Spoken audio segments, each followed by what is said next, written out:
Good afternoon. My name is Henry Bear, and I'm an LL.M. student.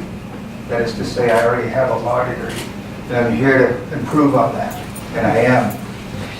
I just want to begin by saying thanks to Dean Conway and the organizers for putting this thing together every year, and that I have the privilege of being involved in this one this year. By the way, I like the choice of the picture you have of me in the program. I'm going to be entering or asking that these two items here be marked as exhibits. Evidence professors are here, Professor Taylor, Professor Johnson. I don't know if they need to be admitted, but I'm going to be referring to them in my presentation, which is about my thesis about this 243-year-old treaty, this Treaty of 1776, and its continuing impact in the state of Maine, both in terms of legal impact, social and political impact. I'm just so excited about this opportunity to, again, tell part of this story, which is our story. This is the story of our, this region, our ancestors. And I say our ancestors because it was locals that signed this document, and including tribal and non-tribal community. And that community extends from Boston right on through to Nova Scotia. So this treaty is significant in many ways, and what is perhaps most significant about it is that it's still, well, it's the first treaty the United States entered into with anybody when it declared independence from Great Britain at the beginning of the American Revolution. And so that was 19 July 1776. That document was the first ever treaty in history that would be based on egalitarian principles of equality. That the reason they were going to have this treaty was to promote fairness and democracy and the pushing back against tyranny. When George Washington and the founding fathers gathered in Philadelphia and many other places in the colonies, they were wrestling with what and how to say that, but they knew they had to say something as to why they were going to wrest themselves free from the relationship with King George III. And of course, Declaration of Independence is that statement and are those reasons. It's interesting that the Declaration of Independence was declared in Massachusetts, which this state used to be part of, the day before this treaty was signed. And they waited until the Declaration of Independence was declared so that they could legally, under international law, have the capacity to enter into its first treaty. And they were very giddy about it. They were excited about it.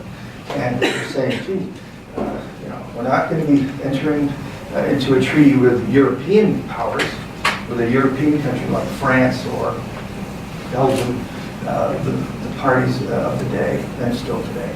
But they were going to be entering into their first treaty with, as they described, our people, the Americans. So when somebody says, God bless America, or, I'm an American, I say, welcome. Thank you. But that was what the English subjects, and they were English subjects, British subjects, were thinking before the Declaration of Independence was signed and declared, and before, days and minutes before this treaty was signed, that they were entering into a treaty with the Americans. You can imagine how I feel. So that's significant on a personal level. Legally and politically, I would say that it's clear that the language in this treaty sets out and establishes and recognizes a contiguous legal and political relationship, one that's based on an alliance. The United States, when it was born, and the Declaration of Independence is the birth certificate of the country, it was not in a very strong condition. You can imagine we barely caught it when it was born. And the tribes were present when it was born, when the United States was born. In fact, the tribes were consulted. What do you think of the Declaration of Independence during the conference that occurred just outside of Boston, where they were in hiding? And the French priest was there to interpret. the English version for the tribe. They could speak Maliseet. The French priests knew what those words meant, and the tribes knew what French meant too, because they could speak French. For some decades, maybe even 100 years, they had been dealing with the French before the English had come. So they thought it was a pretty good deal. They said, quote, "We like it well." And there's a record about the minutes of that conference. Moving beyond that, I would say that the other significant part of the reason that the treaty should be known and should be discussed is that it sets out trade relations, favorable trade relations. It sets out and complies, as I said, with international law. It also complies with U.S. domestic law. The U.S. Constitution and the Maine Constitution require compliance with it. We don't talk about it. There is now new law that says that we should teach it. Since 2001, LD 251, Representative Donna Loring of the Maliseet Nation pushed through a bill in her capacity as the Maliseet Tribal representative to have this story and Maine tribal history taught in public schools. It appears that perhaps my time has expired, so I'll just say that I have more, if you're interested, that I would like to tell you, and I'll be out in the hall with the others, my colleagues, after presentations. Thank you very much.